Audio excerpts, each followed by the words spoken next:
and if I sense they're good people and they have a love for seniors specifically, then I want them on my team. If I have to pick between experience and inexperience, as long as they have the education, I would pick an experienced person who loves seniors, who love to serve them, over an experienced person who don't really care for our seniors. If I had to pick the lesser evil.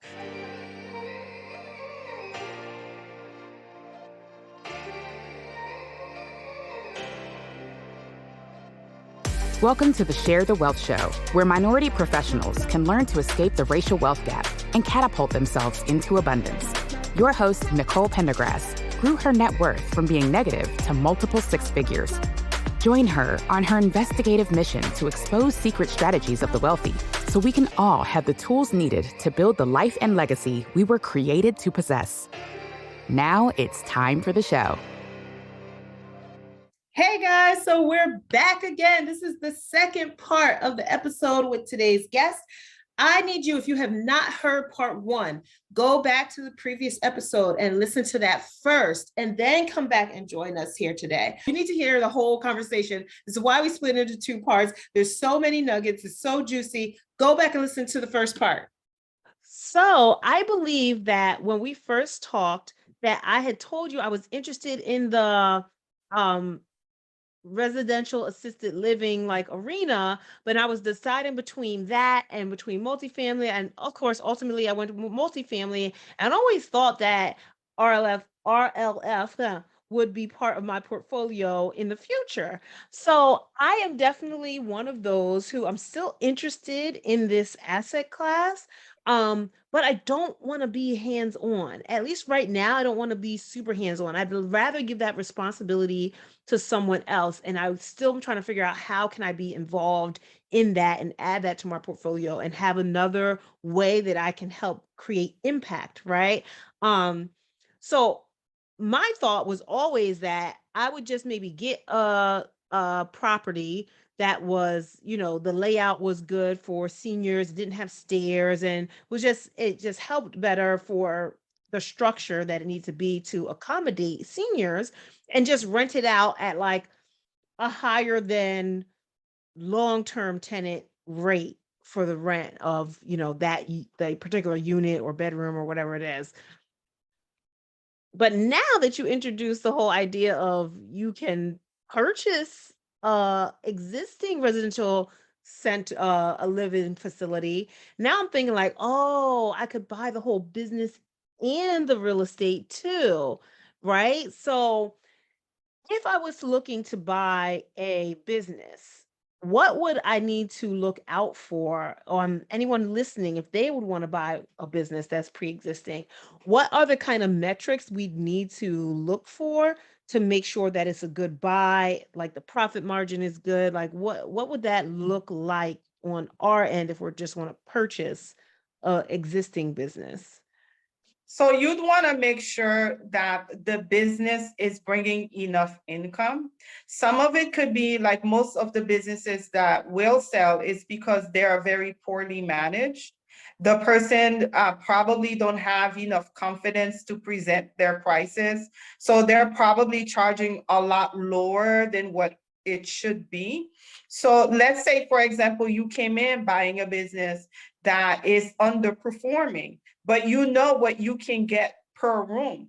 But then the business is full, let's say it's at full capacity. So now you have a problem. You're either gonna raise up the rent or you're gonna give notices to the residents to leave.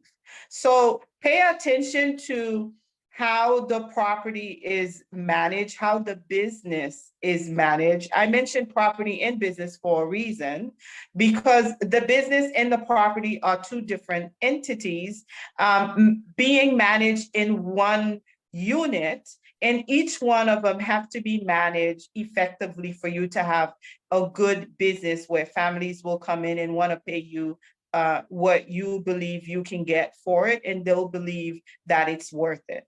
So I would ask for paperwork, like taxes, for example. Let me see how much the business made. But knowing how much the business could make I don't want people to say, let's see, you look at the taxes and you see the person really didn't make any money. Maybe that's why they're selling it, because they don't know what they're doing.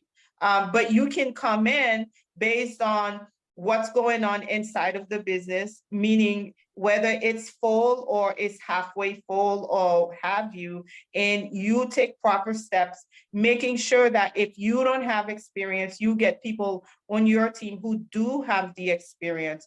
You mentioned on not being able to, not wanting to be completely involved. Perhaps you can hire an administrator depending on how much the business is making. You know, you have an administrator that's running the business. That's another way that you don't have to be completely involved, but you fully own the business. Okay. That's a great point, because then that's how we evaluate some multifamily purchases. They're not making as much as they could, but that's because maybe they're under market rent. Maybe there's updates to the actual building that needs to be made. So going in and maybe rehabbing the building, which is the one business, can affect the other business, which is actually the residents, and maybe that will help the residents and their families be okay with paying a higher market rent because you've upgraded the facility in general. So it's kind of almost the same as multifamily in that regard. So okay, the last thing I'm going to ask on this stem of the conversation is, when looking for the people outside of the numbers, I know that having the staff and even hiring an administrator or things like that is really about the person, and you're still managing people, right? People get sick, people need time off, people get stressed, you know what I mean? How do you interview or kind of vet the people that you are hiring to make sure you're bringing in experienced people who actually also still care and have a heart and aren't going to just be like the government workers or the institution workers that we were talking about earlier? They don't want to give you all the information and blah blah blah. How do you kind of look at the staff and hiring and set that up for success in an acquisition of a residential assisted living? So I come in, normally when I do my interviews, I do it to where it is not just me asking strict questions because that's what society says I have to do. I have a conversation and get to feel the person. Part of my background, I came from law enforcement, you know, so I kind of have a way, I think, I like to say I can kind of sense evil and good. And I pay attention to my senses. And I want to make sure that they love what they do. Yes, you want to get paid. Yes, you want to be able to have good a good boss that you work for. But at the end of the day, when your boss walk away, I leave you with my residents that I'm responsible for, that I tell their families that I will take care of them. I have to make sure that I'm leaving my resident with somebody who is in a sound place. So I look for other things, like how the person, I ask for examples. If there was a senior that did something to you, so for example, worst case scenario, I've heard a senior slapped somebody. You know, what did you do? And if that happened to you, what would you do? Things like that. And we have little conversation. And if I sense they're good people and they have a love for seniors specifically, then I want them on my team. If I have to pick between experience and inexperience, as long as they have the education, I would pick an inexperienced person who loves seniors, who love to serve them, over an experienced person who don't really care for our seniors, you know, if I had to pick the lesser evil. So when I interview, when I speak to, and I like to start the interview, and they don't know it, but when I pick up that initial phone call and I say, are you so-and-so? And they say yes, to me, that's when the interview begins. Because now I watch how they treat me, because they don't know who I am yet, you know? And that's how you kind of like decipher the good from the not so good, but it's a lot of prayer and paying attention. And if you made a mistake, you hired the wrong person, get rid of them as soon as possible. Do not wait. Do not try to make them right. Don't do that. Because, we're human. Sometimes we can do as many due diligence as possible and we still get it wrong. And if you got it wrong, the remedy is to fire them right away and replace them, because you don't want to take that liability. Okay, perfect. Looking to build wealth with real estate? Are you all tapped out on YouTube University and ready to get help tailored to your specific situation and goals? Have you always known that you were a little different from the crowd, that you never liked following the status quo, and that you're just tired of living in mediocrity? You want to build wealth on your own terms outside of Wall Street?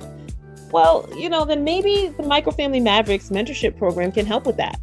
It's a community where I handhold you through the process of buying your first small commercial multifamily building, because not everyone is ready for 100 units out the gate. Why multifamily? Because it gives your rental income a hedge against vacancy.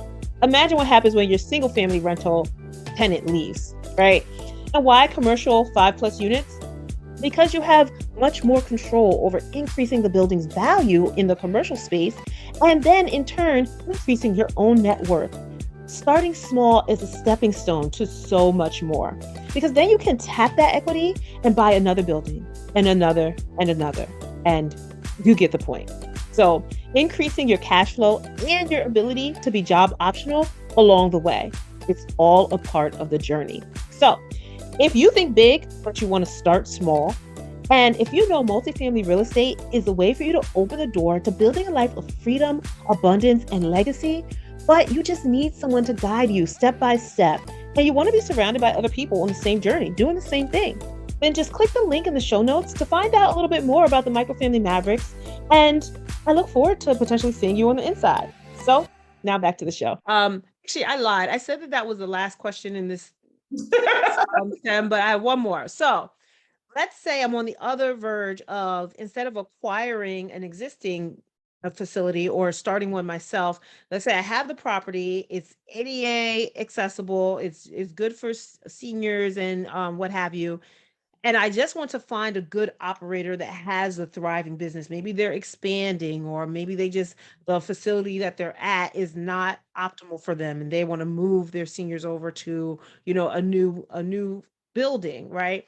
Should I be even vetting the operator to make sure that they are actually having the income to pay the rent that I'd be charging? And what is a reasonable expectation for, just on average? I know it's going to be different for different areas and different people, etc. But like, what should you expect, let's say for a single family home? I won't even do multi right now, but if you have a single family home, what should you expect? Maybe even, I don't know, what's the easier way? It's for the building or per bedroom, or per resident, however you want to say. What should you expect if you're just renting the facility and you have nothing to do with the business? Because I know you can get a little bit higher than if you were renting to a long-term resident. So whatever's the best metric to kind of show that, whether it's per bedroom for the building, for the resident, but what should you expect income-wise for rent? And then how do you make sure that, if you should even be looking at the operator of the building, to make sure that it's a good operator and that they can pay that elevated rent?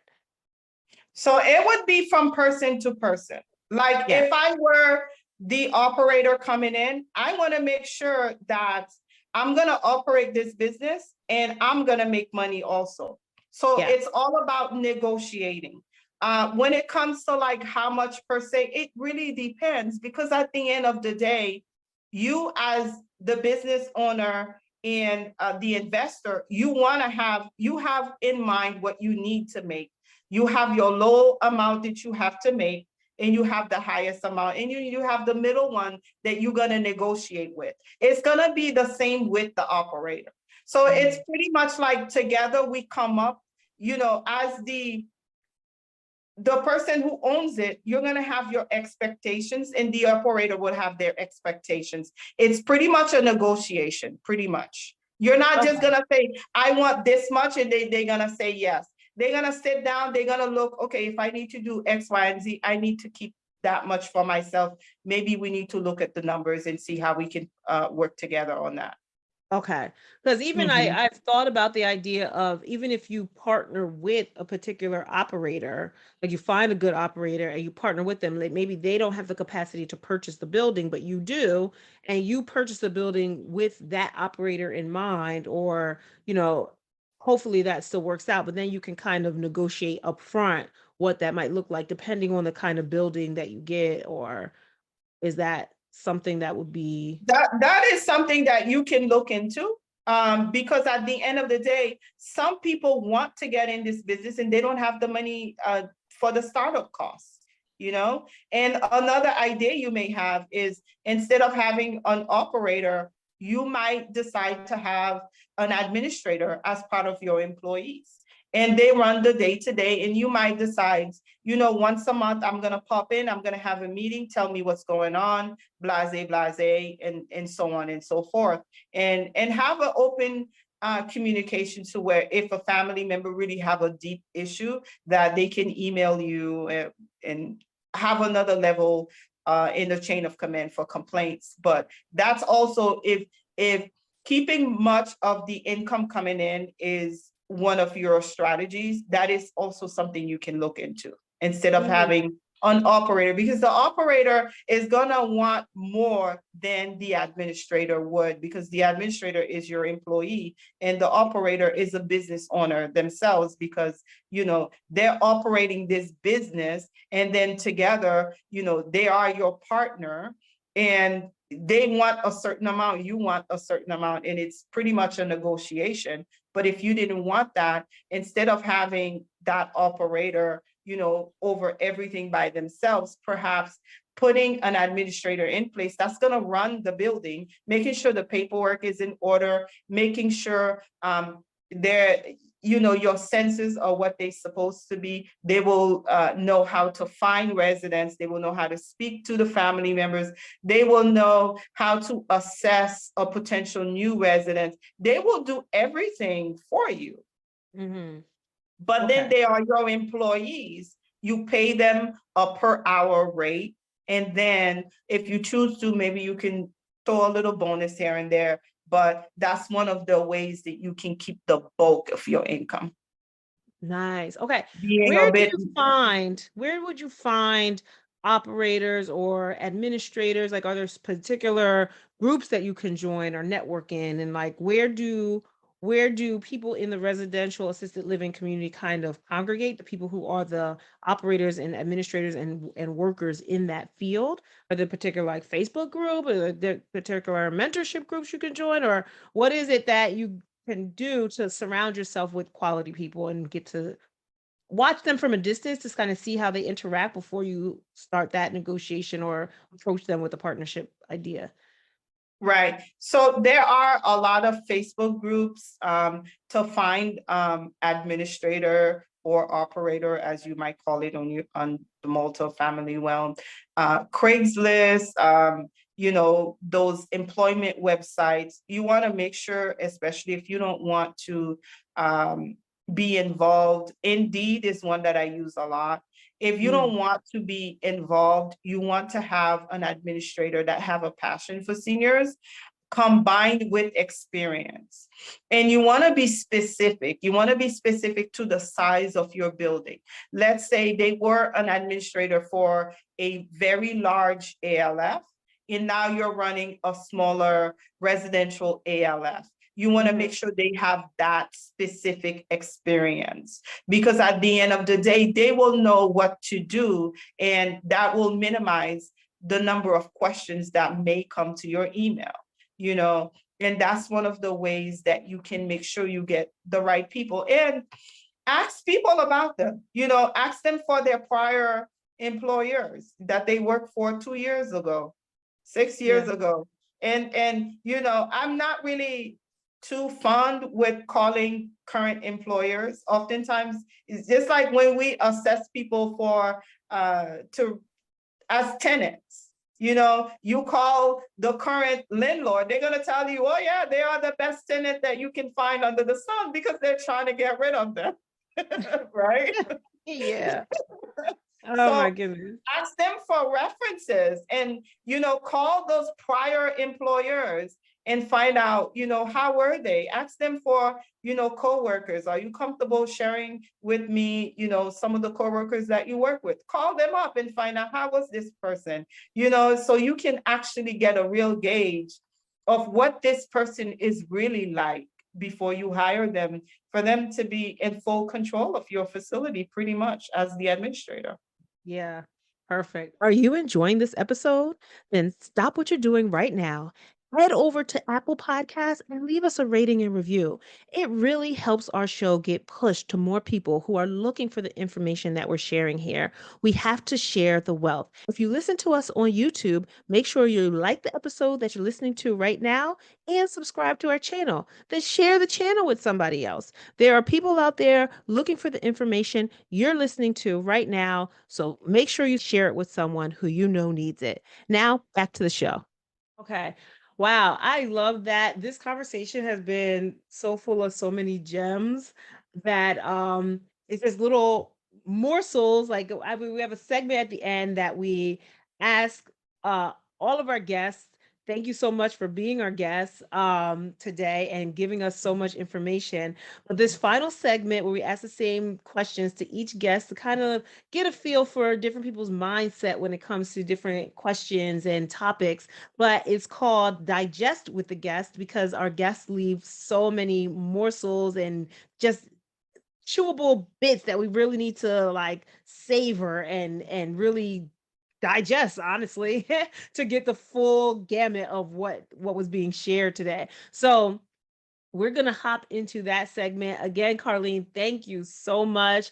I appreciate you. I know the listeners appreciate you, the wealthpreneurs that are consistent with us in listening and part of our community. So I can't wait to see what happens with you next in your journey. And if anybody is listening who wants to get more information about this, we will have the link to the document, the resource document you mentioned. We'll have the link to that in the show notes.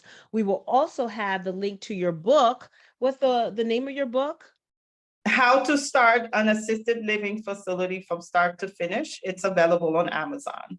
Nice. Okay. We will have the link to that in the show notes as well, because I want you guys to really dig in, and anyone who is listening who's interested in this type of business or the asset class or having the business and the building, just it's fantastic. It's so much impact that you can leave to the generation who paved the way before us, right? And we want to keep them in mind, the seniors, and make sure that they are living abundantly, right? And living with the support that they need. So in any case, okay, digest with the guests. Let's digest. Warren Buffett said, diversification is protection against ignorance. I take that to mean that basically people diversify because maybe they don't know what they're doing and to spread that risk around. But like, what's your take on that? Is it a positive or negative thing? What do you think about that phrase? I think we can't have all of our eggs in one basket. And I love Warren Buffett. He talks about how when everyone is fearful, that's when you should jump head first and, take the opportunity. I do believe being able to have multiple eggs in multiple different baskets is the way to go to build wealth and to leave generational wealth. God forbid something happens to you and you only have one stream of income, it is going to be very difficult for you to maintain, like your current lifestyle if something happens to you. So having multiple streams of income, way to go. Definitely agree with that 100%. In the game of Monopoly, Boardwalk or Baltic, what is your first purchase to win the game and why? What's the strategy there? I don't play Monopoly. Oh man. Okay. So we're gonna do a fictitious example. So Boardwalk is the most expensive property, like A class, expensive amenities, all the things in the great area, all of that. And Baltic is the cheapest property, probably like a C minus, and maybe voucher residence, and it's just cheaper kind of area, not that many amenities, that kind of thing. So between an expensive versus a cheap property, what if you were playing, what would be your idea for what would be your first purchase in your building your portfolio? What would be the first way you would go?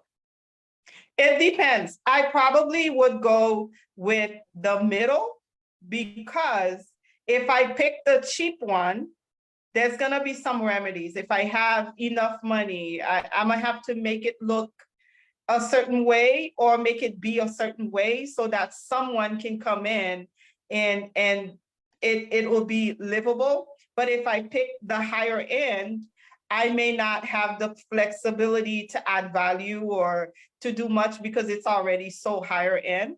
So I think for me, with my personality, I probably would stick in the middle somewhere, like a Okay. B type property or sort, do a little bit of fixing here and there and a little add some type of value. And then, I'll find my ideal clients from there.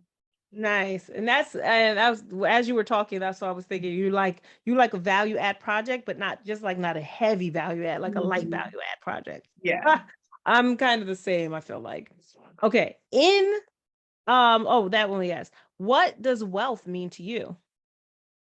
Wealth means to me freedom, being able to, I was having this conversation with my 15-year-old last Saturday. Usually on Saturdays, we have mommy education about money because, growing up, we don't talk about money. So I make it my point to talk about money. Wealth means teaching my kids what I know that has helped, that has allowed me to have freedom, that has allowed us to live how we want to live, take vacations, go to the restaurant and be able to pick what we want without ever looking at the prices, being free, being able to not talk about the lack of money in the household. So in my household, we don't talk about the lack of money. We talk about how money can better our lives and the lives of others that are within our wealth, and also to leave something behind for the next generation coming up,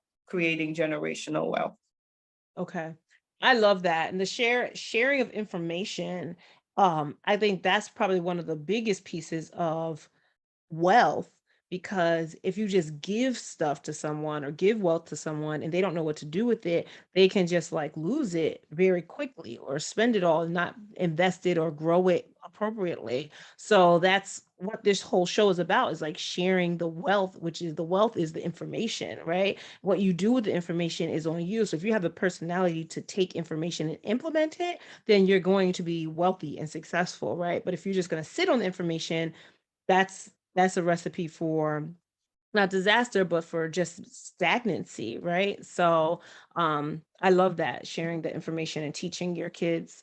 I love the money Saturdays. Oh, I need to start doing that in some kind of way. I'm always looking for little things to do with my kids that will help them learn even at a young age, so that it can start just being part of their psyche growing up. Yeah, you'll Um, be surprised how smart they are.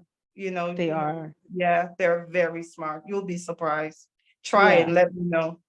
Yeah, well, I've done a little bit. And so what I mainly do is what I explained one time about investing and what that is, that your money makes money babies, because they always are talking with their baby dolls and things like that. So she will, if I ask her what's investing, she'll say, "Oh, it's getting money babies."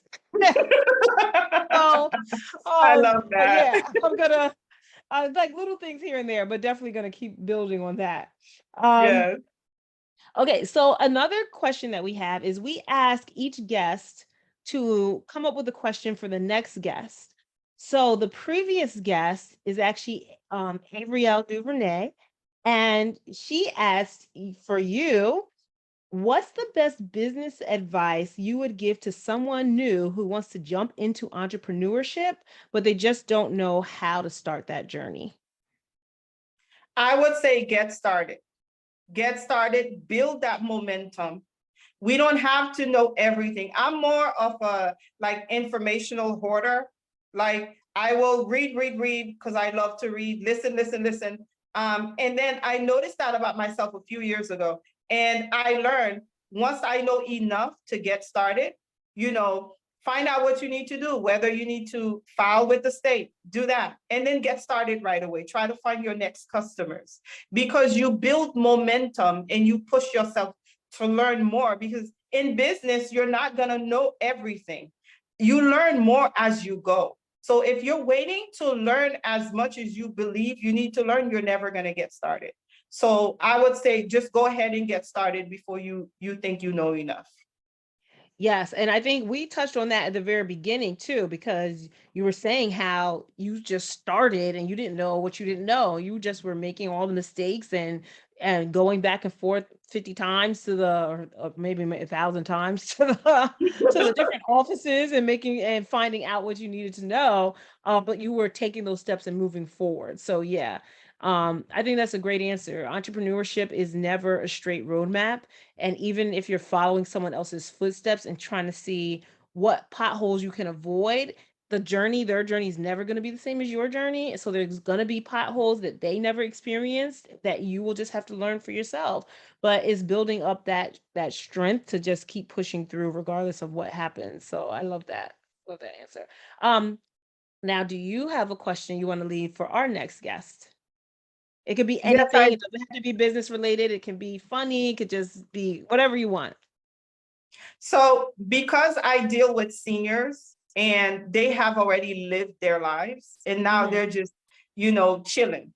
And I like to ask them things like, I'll pick my age and I'll say, when you were my age, what did you do? What were you like? And what do you wish you could have done better? And I tell you, the wisdom I get to learn is beyond my imagination. So for the next guest, I will say, what did you wish you did a few years ago? I don't want to put a number to that years. And then I want to say, piggyback on that and say, if you did what you thought you wanted to do, how would that have affected your life today? Good. Okay, perfect. I was just typing that down so I have it next time. I love it. That's a really good question. Okay, I can't wait to see who is next and who gets that question, how they answer it. Okay. Thank you again, Carlene. This was fantastic. We had a little technical difficulties at the beginning and near the end, but we made it happen. I really love it. I love the information. I love your journey. And just the strength that you've endured going through and pushing through and just still being able to give impact to people in need and having that passion for, for the elderly and the generation before us. So I really appreciate your work in that area. And I know the listeners do too. Um, how else we will have the links to your website, to the resource page you have, to your book and all of that in the show notes. But how else can the listeners connect with you if they want more interest and information, maybe on being one of your mentees and your students, or finding out more about residential assisted living? So Carline Cadet Francois, all across social media, and carlinecadetfrancois.com. Reach out and listen. Someone helped me because someone paved the way somewhere, some way or another, because I've been able to live my dreams. And even though I did a lot of work to get myself there, some way, somewhere, somebody paved the way to where now I have the rights to want these things that I want and to get them accomplished. So if I can help someone, I'm open to help. Perfect. I love that. Thank you. And that is your contribution to sharing the wealth. And I really appreciate that. Um, Everyone, please share this episode with someone who is interested in alternative ways of building wealth and creating an impact. So if this resonated with you, if you thought that there were other gems dropped here, even if you're not looking at residential assisted living. There's so much other information and mindset and strategy that we discussed today that I really believe is just so impactful for you going forward on your wealth building and entrepreneurial journey. So please share this episode, like, subscribe wherever you're listening or watching us, to make sure that this gets shared with more people who are interested in building wealth. So thank you so much, Carline, again, and we appreciate you. And everyone, I'll see you next time. Did you love this episode of Share the Wealth Show? Be sure to connect with Nicole by following her on LinkedIn, Instagram, or Facebook. If you picked up any of the gems that were dropped by today's guest, make sure you not only put them in your bag, but if you know of someone who would benefit from this information, don't keep it to yourself. Share the wealth and make sure to leave us a rating and review. We'll see you for next week's episode. Subscribe so you'll be notified.